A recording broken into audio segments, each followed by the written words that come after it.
பீஸ்பிரிட்ஜ் India மற்றும் TVS Tirunelveli இணைந்து நடத்திய கால்நடை மருத்துவ முகாம். திருநெல்வேலி மாவட்டம் மூளைக்கரைப்பட்டி நகர பஞ்சாயத்தில் பீஸ்பிரிட்ஜ் இந்தியா மற்றும் ஸ்ரீனிவாசன் சர்வீசஸ் ட்ரஸ்ட் இணைந்து விரிவான கால்நடை மருத்துவ முகாம் நடத்தினர். இந்த முகாமில் 250 மாடுகள் மற்றும் கன்றுகள் வாய்வழி மற்றும் திரவ மருந்துகள் வழங்கப்பட்டதுடன் முழுமையான ஆரோக்கிய பரிசோதனைகளும் மேற்கொள்ளப்பட்டன.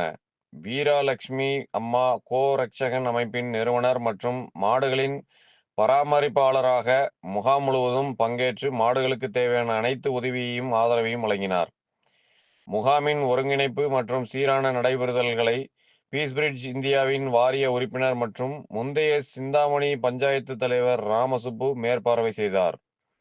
ஜானகி ராமசுப்பு மற்றும் பீஸ்பிரிட்ஜ் இந்தியா இயக்குனர் மிஸ் நிதா, டிவிஎஸ் திருநெல்வேலி புல இயக்குனர் லட்சுமி நாராயணன், சிந்தாமணி கிராம செயலாளர் தாதி வீரனும் நிகழ்வில் கலந்து கொண்டனர். கால்நடை மருத்துவ சேவைகள் தமிழ்நாடு அரசின் கால்நடை மருத்துவத் துறையின் டாக்டர் மீரான் மேற்பார்வையில் வழங்கப்பட்டன. முகாமில் உள்ள அனைத்து மாடுகளுக்கும் தகுந்த நேரத்தில் மற்றும் சரியான சிகிச்சை வழங்கப்பட்டதை குழுவினர் உறுதி செய்தனர்.